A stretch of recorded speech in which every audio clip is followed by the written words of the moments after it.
Welcome to the Rainy Day Rabbit Holes podcast, your escape from the mundane. Dive into the rich history of the Pacific Northwest with us and let your mind wander down the rabbit hole. Because in the Northwest, it's always raining something weird. Let's fall down the rabbit hole.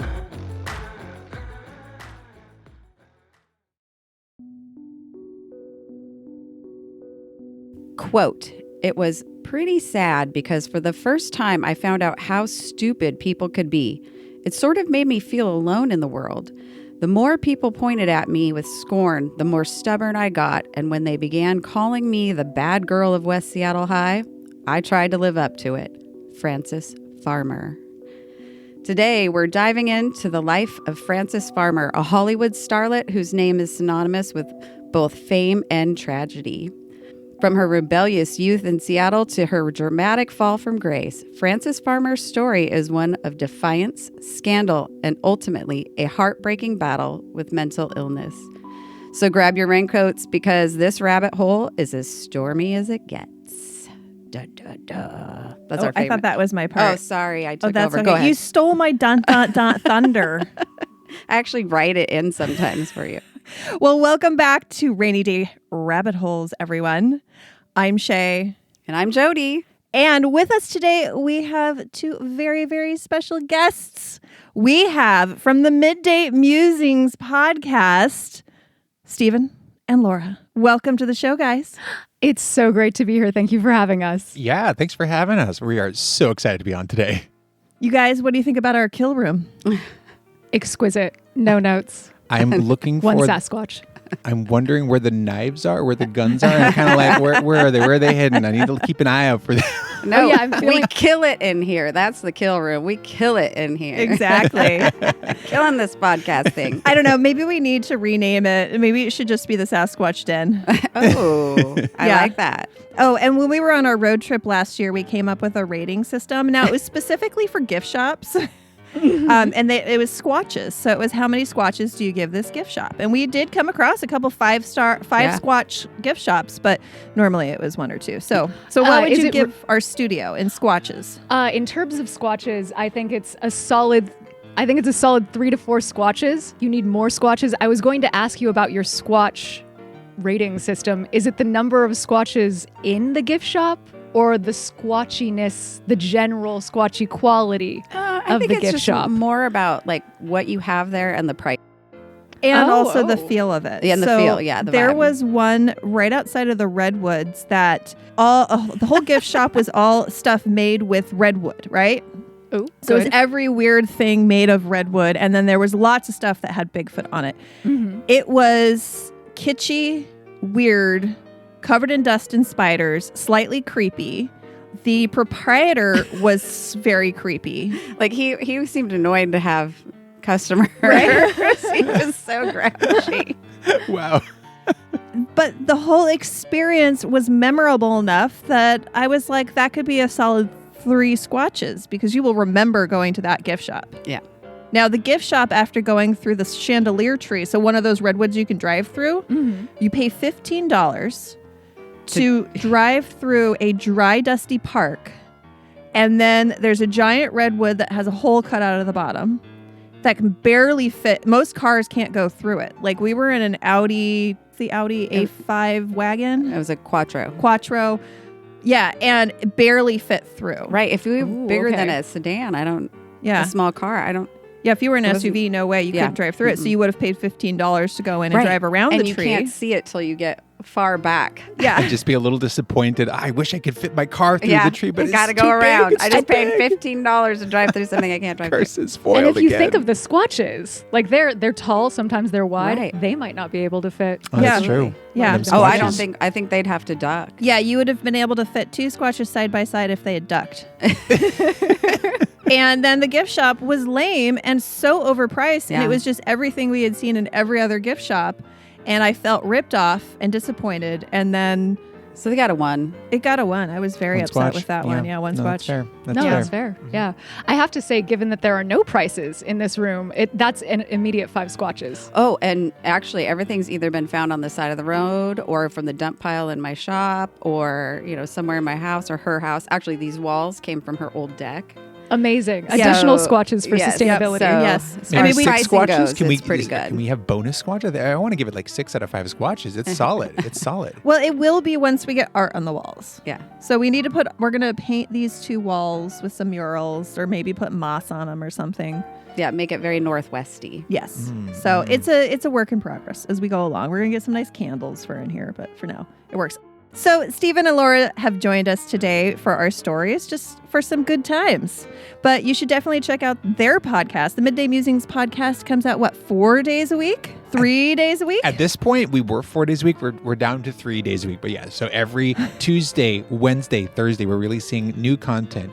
Bite-sized 20-minute episodes you can listen to over your lunch break. We just talk about a lot of it's whatever's on our mind, but more than anything these days, it's been about media. We talk about what we're seeing, what we're listening, what we're watching, and just our thoughts on it. Yeah.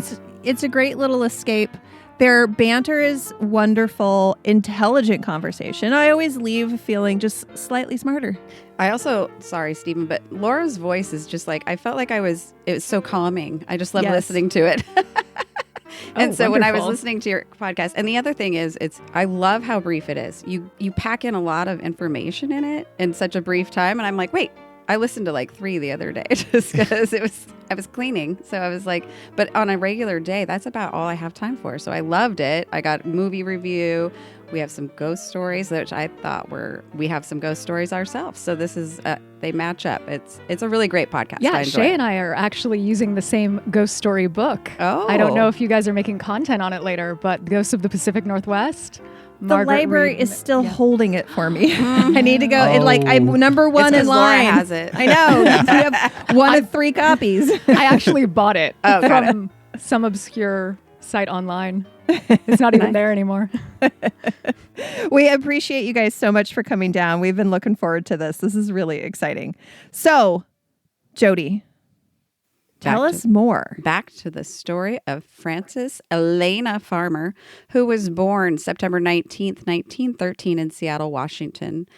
Our city, known for its rain, grunge music, and coffee obsession, back then in the early 20th century, it was also the birthplace of a young woman who would go on to challenge Hollywood's standards and pay a really steep price for it. Growing up in Seattle, Frances was a smart, headstrong girl with a fierce sense of independence. She was the daughter of a lawyer and a homemaker, but it was clear early on that Frances wasn't destined to be quiet and live a domestic life. Not with a name like Frances. Frances. I should Too bring that back. fiery. It Yes. does seem fiery, doesn't it? She attended West Seattle High School, where she quickly made a name for herself as an outspoken and rebellious student. Hey, do we have anybody from West Seattle in the house? Do we know? Yeah, we do, actually. I mean, Represent. Yeah. we're West Seattle. Man, didn't go to the high school, but yeah, we love it. But love it. but you have reference to Oh, it. It's yeah. in your neighborhood. Yep. Oh, yeah, we do. And It is. now I you think we know a passed very by it. famous Hollywood actress went to high school there, and she made her name known while she was in high school. Every time Big we drive by rebel West vibes. Seattle High School, we'll be like, there she is. That's Yep. Francis's school. That's If only Frances' we had been school. here earlier, we could have also been a rebellious child at West Seattle High School. Man, Were you I know. rebellious These- children? Hard That's- no. Oh, I was going to say this is what I have in common with her. I love that. I naughty. want to hear nothing but more of that. Was I rebellious? I was out there. I was doing a lot of stuff. I wouldn't say I was rebellious, but in the context of my family, I was rebellious because they were like incredibly conservative. So I was like, I'm dating girls, and they're like, that's so rebellious. Yeah. So I was rebellious, but not by society standards, Right, just right, by right. my own family standards. Right. So I feel you, Frances. Yeah. Actually, this is kind of where she feels most of her pain is other people, they see her as rebellious, where she's just being herself. Right? She's just vibing. Yeah. They weren't ready for her. They weren't ready for her. She's breaking past those preconceived ideas of what a woman should be in when was this? She was born in 1913, so the 1930s when action really gets going. Where you here were for supposed her. to be demure Yes, demure and subservient. well, you definitely weren't running around drinking and driving. But actually, though, the 1920s, that's like a seismic shift for That's true. female rights. So she Absolutely. was like a baby child Right, looking at that's all of true, these girls actually. smoking and probably being like, I'm going to be a Yeah, Showing off professional their woman. ankles. You're actually right. Yeah. She's cutting edge more than No, yeah. she's of her time. Yeah, she is she is. vanguarding. Yeah, she is. continue. Great call. Back to Frances. We digress again. And in 1931, at the age of 18, she won a contest with an essay titled God Dies, a bold declaration for early atheistic views. Headlines read, Seattle girl denies God and wins prize. Yeah, That so is she a made headlines. Killer headline. Wow. Right? That is a great In high headline. school, she made headlines. And this is where her quote came from that I started with. She was talking about her experience post-essay, where she made the local newspaper, but it goes farther. Frances continued her education at the University of Washington, majoring in drama and journalism. It was during these college years that she discovered her love of acting, a passion that would eventually lead her to Hollywood, but not before making a brief detour. Thanks to her winning a trip to the Soviet Union for a college essay competition. Yes, she went to the Soviet Union because she won her essay. It was a college competition. She must have resubmitted it because it was her essay, God Dies, that won her a trip to the Soviet Union, and it raised a lot of eyebrows. Sure. Yeah, those are some bold moves. Yeah. It was, to be brought over to the enemy to display her great atheistic views was not looked upon kindly over here in the United States. So this actually would come back to haunt her in the 1940s in Hollywood. Because if you remember what was happening in the 1940s in Hollywood, the McCarthy hearings. Oh, yeah. So we'll get there. So she was definitely a commie. She was a commie for sure. And being an atheist and having her ties, being celebrated in Russia. Oh, yeah. And she would deny having any communist beliefs per se, but she was atheist and she did display her work in Russia. The John Birchers would have hated her. Yeah. Lots of people did. Yes, because that was the same era. Yep. Yeah. After college, Frances headed to Hollywood, where she quickly caught the eye of studio executives with her striking looks and undeniable talent. And she was very striking. Looking up photos of her, very striking. Even at some point, she gets arrested for a DUI. So there's a picture of her sitting at this desk, and she is a wreck. Like, her hair is everywhere, and her clothes are kind of a mess, and you can tell she's drunk, and she is stunning. It's Just a high beautiful fashion. mess. Yeah, she's Wow. a beautiful mess. And these are 1940s photographs. So it's not like it was 1930s photographs. So they're not the highest of quality, but yet you can really clearly see she's stunning. On her worst day, she On her looks better than we worst could day. hope. Right, Put a lot of effort in. I'm like, she is definitely a hot mess. And we love a beautiful rebel, don't we? I mean, Yeah. that's totally what she's Very embodying. Yes, inspirational. absolutely. She goes on to inspire many people. So with that kind of rebellion. In 1936, she signed a contract with Paramount Pictures and soon after landed roles in films Come and Get It and Rhythm on the Range. Frances wasn't your typical Hollywood starlet. She was known for her fiery personality and her refusal to conform to the studio system's expectations. She rejected the glamorous lifestyle, often clashing with studio heads who wanted to mold her into a perfect starlet. Is she like the J-Law of her time, Jennifer Lawrence? Oh gosh, I think she's more like maybe an Angelina Jolie, like the middle fingers up. You're not going to tell me how to be. Oh yeah, Early- and the beautiful mess part. Yeah, Definitely. early Angie. Yeah. Got a little bit of blood and a necklace Yeah, somewhere. Kissing Not- her brother Did full she? on the lips. Wait, what? Oh, Angelina don't know Jolie these did I that. stories? heard blood and necklace and kissed her brother Okay. on the Oh, lips. let's fill She's not- Steven in. Yeah, Angelina Jolie lore, you are. Okay, so You need to we're catch going to up. digress here for a moment, take a pause from another amazing woman. So Angelina Jolie starred in a movie in the 1990s called Hackers. Short hair, no bra, and I was like, whoa. Whoa, do I like girls now? Or is it just Angelina Jolie? Oh It my might gosh. be. But her brother also had those big full lips, and she made headlines at a red carpet when she brought her brother as her date, and on the red carpet fully kissed him on the lips. Mm-hmm. So everybody was like, and it whoa. lasted maybe a half a second too long. Yeah, it was a little like, what goes on in this family? This is Yeah. John Voight's daughter, right? You know that, right? That John Voight is her father. They were estranged for a long time too. Oh, I okay. think Okay. they're on and off estranged still. Yeah. Back and Yeah, forth. it seems like a complicated family. Yeah. with just Absolutely. those two And then pieces the- of information. The blood, wasn't that Billy Bob It was Billy Thornton's Bob blood? Thornton. Yeah, She was yeah. married to him They put- briefly. They put each other's blood in a little vial and wore it. Yeah, another red carpet event. Yes. She was the talk of all red carpets she walked. Sounds like Yes. she was the queen of like throwing red flags on Yeah. the red carpet. I'm just saying. Keep messing Oh with my me. gosh. I think they talked about like that part of their sex play was knife play. Yeah. Oh, Mhm. yeah. Yeah. The Boy. late 90s were an Wild. increasingly open. Yeah.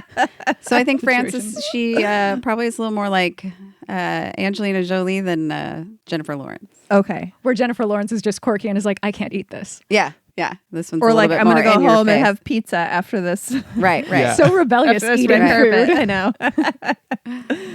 But while Frances's career was on the rise, so were her personal demons. The pressures of Hollywood, combined with her increasingly heavy drinking, began to take a toll, and by the 1930s, her behavior had become more erratic, and her reputation as a difficult actress started to really overshadow her talent. Oh no, she's Brittany Murphy.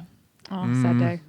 Oh, that is a sad tale, too. Mm-hmm. And then there were those pesky rumors about her being a communist sympathizer. Oh, Her boy. trip to the Soviet Union in the 1930s had been innocent enough as a college adventure, but in politically charged atmosphere of the time, it was enough to put her under suspicion.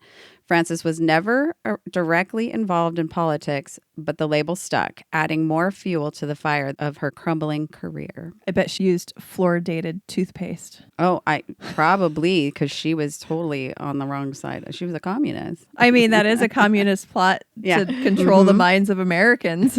Oh, I feel very controlled when I brush When I your have teeth. zero cavities. I feel like control of My mind my is dental control, hygiene. but my teeth are so strong. Right? My teeth are like they're like they have a little communist flag for some Yeah, reason. I don't know what exactly. happens. Like after I brush my teeth. Instead of fillings, I have communist flags Yeah. in my teeth. Like after I brush my teeth, I just kind of softly hear the Russian national Yeah. anthem playing in my head. I don't know what it is, and it goes away after a while. I think it's the fluoride. Actually, it's the North Korean flag because John Bircher recently came out and said, I wouldn't be surprised if the fluoride in Chinese toothpaste was nuclear waste from North Korea Oh, God. They buy it and have it shipped over.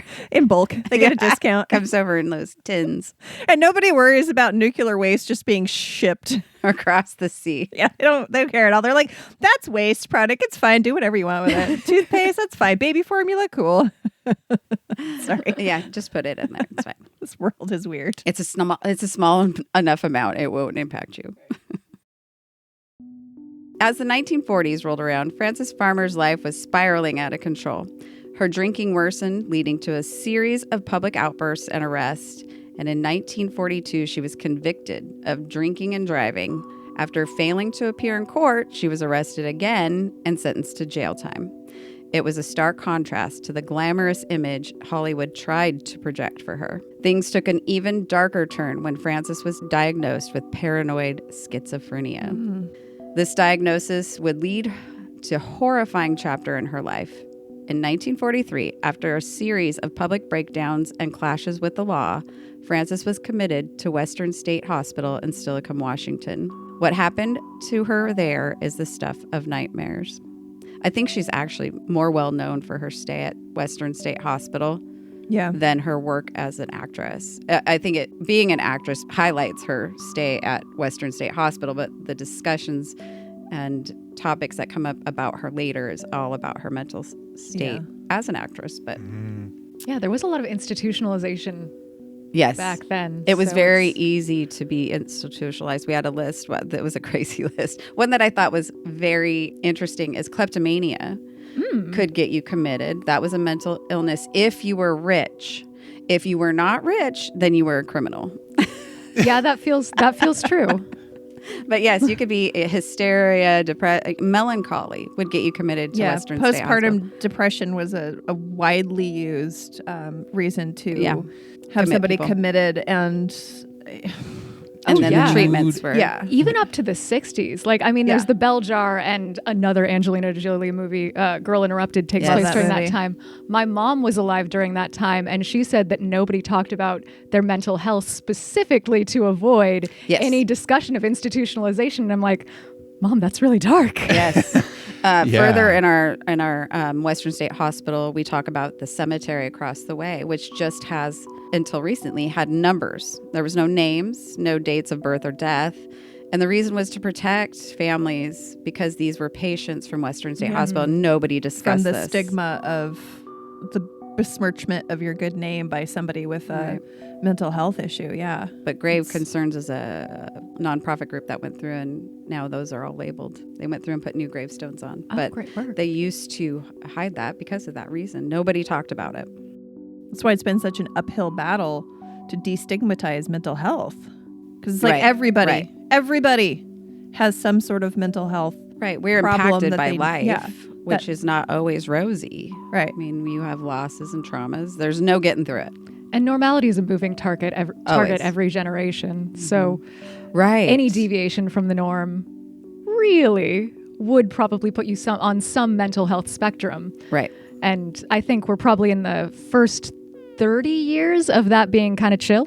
Mm-hmm. A lot of that work actually, interestingly enough, comes from the entertainment industry. Entertainers being open about their mental health crises, destigmatizing Right. it, Yes. glamorizing it to a certain degree, and the glamorization effectively destigmatizes it. So we're it all works with this And now particular hopefully, topic. because as a nurse, this has always bothered me. And I did my clinicals at Western State Hospital for mental health. And we just, we have all this research into cancer and heart disease and whatever else is in our body, but we have not done the work when it comes to mental illness, or we haven't made the strides that we've made with the rest of our body. And it's stunning to me. This is a whole separate part of your insurance. Right. It's hard to get. It's not treated like if I had a liver tumor. Yeah. It's something else, even to my insurance company. So it's frustrating, and I'm hoping maybe the destigmatization may lead to better research and treatment. Undoubtedly, but we also have the technology gap too, right? Yes. Like neuroimaging is not very far along. It's maybe 25 years old, and that's our only real way to study the brain, because you can't study a living brain physically. And we are not in a place, thankfully, where we're taking people's brains Right. and studying them in clinical settings, because no one's disposable, which is another advancement that we have come Right, to in right, the last 30 years. So absolutely. good It job, used to everyone. be people that were Absolutely. in prison Right. were We have to disposable. We have to get more creative and at our research, because we can't do those things to people anymore. Okay, back to the story where Frances is now committed to Western State Hospital. And Western State Hospital was not exactly the cushy rehab center you might think it would be. It's Just not kidding. Maui. Nobody ever thinks that. What's the Maui one that all the stars go to? It's Oh, like yeah, on yeah. a cliff overlooking the ocean. Right. 45 days on your Yeah. insurance. It's like called Maui Dreams. It's $20,000 a month or more. Sounds like a luxurious, I know. more like a vacation than a Can we mental just go to health Hawaii treatment. for that? But before we dive into her harrowing treatments, let us treat you to our humane and kind sponsors. Oh, that was so nice.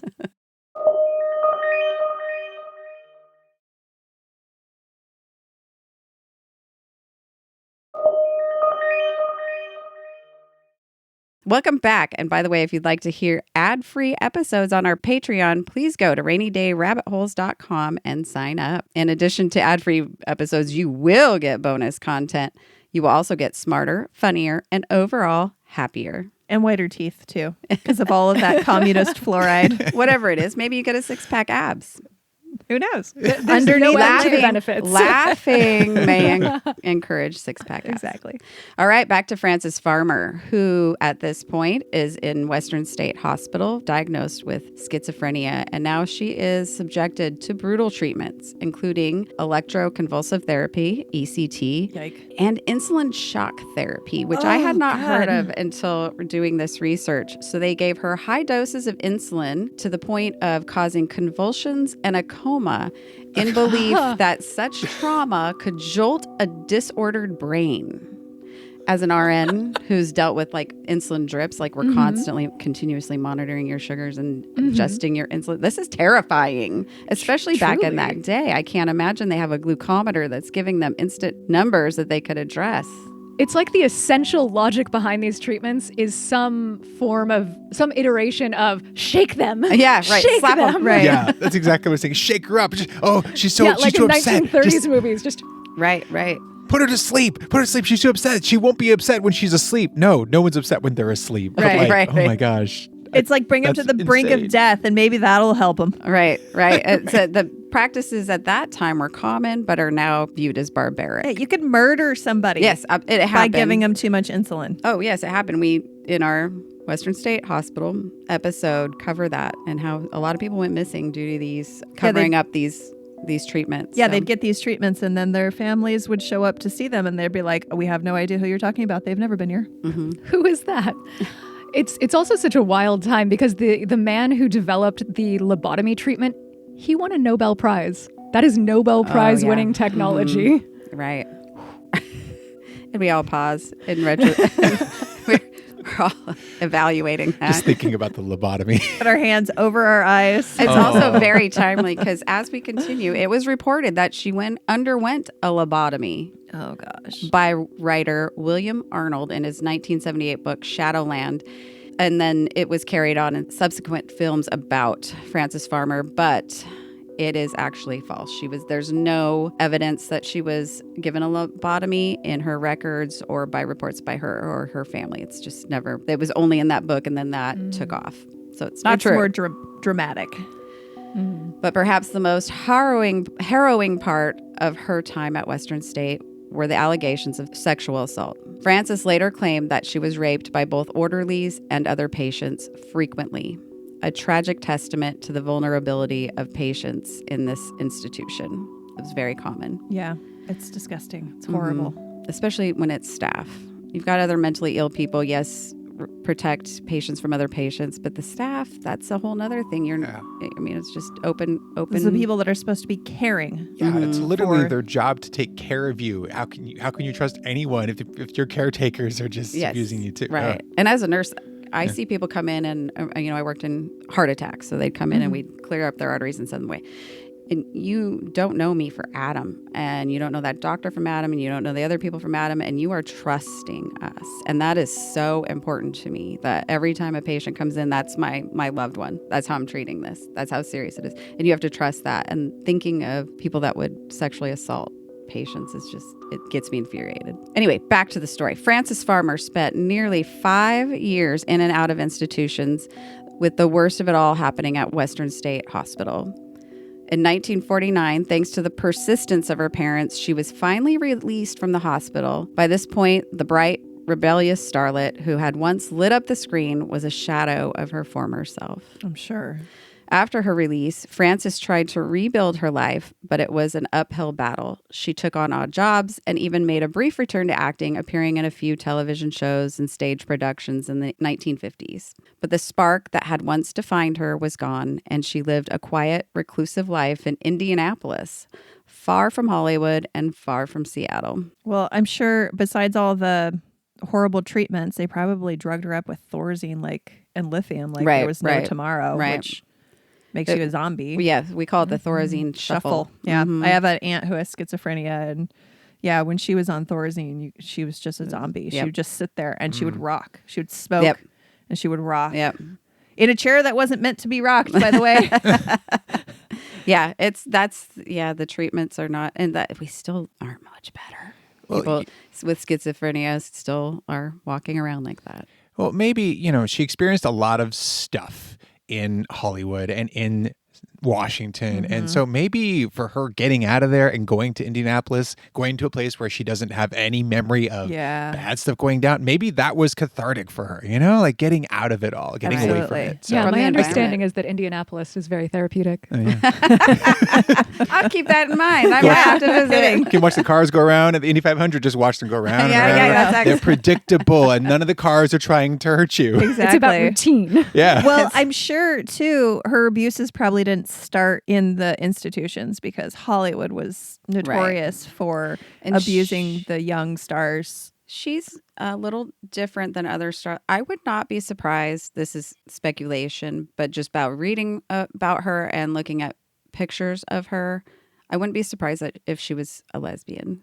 And that probably played a lesbian and a communist, right? So, was she part of Claudette Colbert's sewing circle? Yeah, maybe. Maybe. I'll have to look into that. She was just a little bit more carried herself a little more on the masculine side and acted a little bit more. So she that was way. bucking Yeah. a lot of things. expectations That's total of speculation conformity. just on what I'm reading and seeing and kind of how her relationships were going. But never was that reported. Well, it probably wouldn't be in that time anyway. Right, exactly. But I'm sure it would add more to her. Because that was also a mental illness back then. Yes, so maybe absolutely, that's part of the exactly. treatments. But maybe she was just living with a close friend. Yes. Her companion. Oh, I gotta say, I love like when you go to these old buildings and they're like, John so and so lived with a close friend for 50 years and then never remarried. Like, you mean his boyfriend? Right. His close male friend. They were not lovers. Are As you sure? domestic partner. But then Yeah. you see a picture of him and it's like an excellent, gorgeous waxed mustache. Yeah, and you're like, that is a well-groomed man. Making me even more suspicious of this narrative. Frances Farmer passed away in 1970 from esophageal cancer. That's very common in alcoholics, by the way. She was just 56 years old. Her story is one of immense talent and potential, crushed by a system that didn't know how to deal with a woman who refused to play by its rules. Her struggles with mental illness and the horrific treatment she endured are reminders of how far we have come and how far we still have to go. Yeah. Up next, Frances Farmer goes grunge. But first, we need to let our sponsors lighten the mood.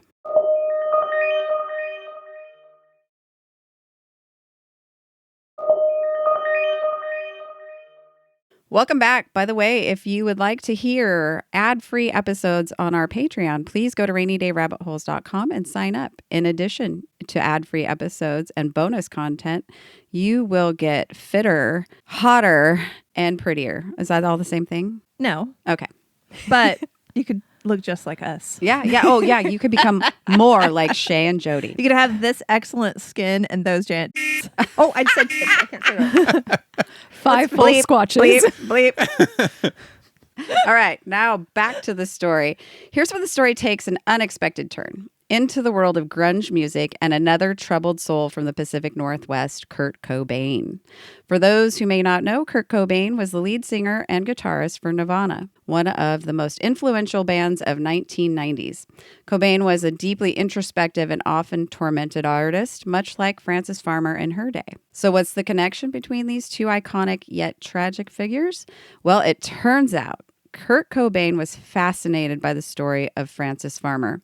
He saw in her a kind of kindred spirit, someone who had been crushed by the very system that had once celebrated her. This connection led Cobain to write the song Frances Farmer Will Have Her Revenge on Seattle, which was featured in Nirvana's 1993 album In Utero. Oh. The song reflects Cobain's disillusionment with fame and the music industry, themes that closely paralleled Frances's own struggle in Hollywood. The song's title alone suggests that Kurt Cobain saw Frances as someone who had been wronged by society and whose legacy deserved redemption. In many ways, the song immortalized Frances Farmer for a new generation who had never heard of her, making sure her story was never forgotten. For Kurt Cobain, Frances represented the ultimate cautionary tale, a reminder of the dangers of fame and societal pressures that can destroy even the brightest stars. It was just so sad because, I mean, his ending. Yep.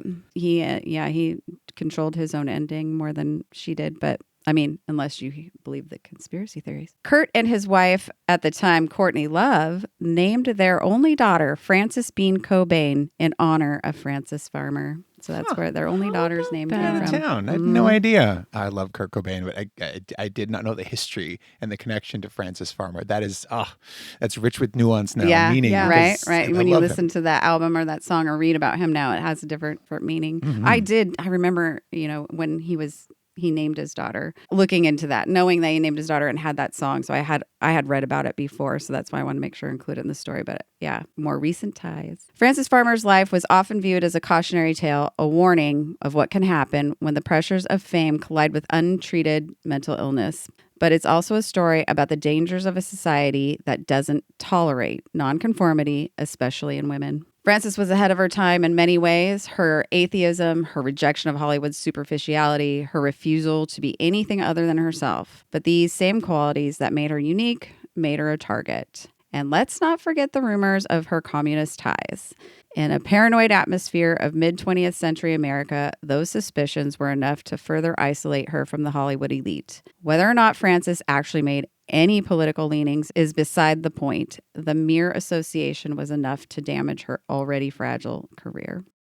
As we look back on Frances Farmer's life, it's important to recognize her not just as a tragic figure, but as a woman who fought against the constraints of her time. And her story may have ended in heartbreak, but her legacy as a rebellious spirit endures. And I think it's so timely now, that piece of it. Yeah. That rebellious spirit. We will not conform or be controlled. Yeah, I love it. That was such a good story. Yeah, I know. Thank you so much. You're welcome.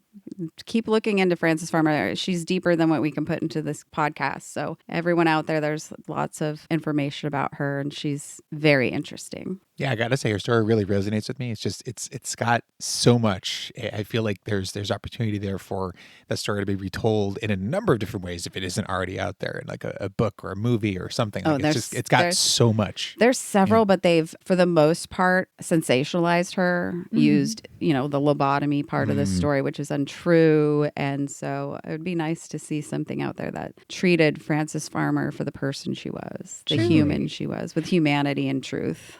And she's so emblematic of the Pacific Northwest character, I think.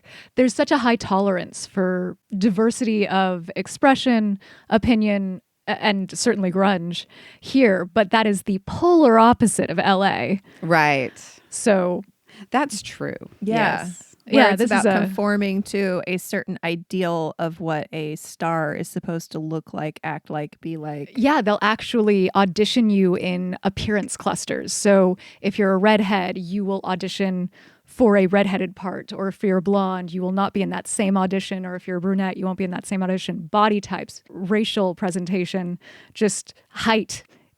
It's all so categorized just from the appearance side, and then also the type side. But up here in the Pacific Northwest, like we have 8,000 iterations of the way you can be a woman, and 8,000 iterations of man, squatch, whatever. She may not even made a wave in this era. No, we would not have blinked an eye. Her essay may have been like put to the bottom of the Yeah. uninteresting. We'd be like, atheist, potentially lesbian, communist. Fine, that's my. Okay. Sounds like my neighbor. You're too ordinary. I know. Like, we have an entire town for you. It's called Bellingham. You're gonna love it there.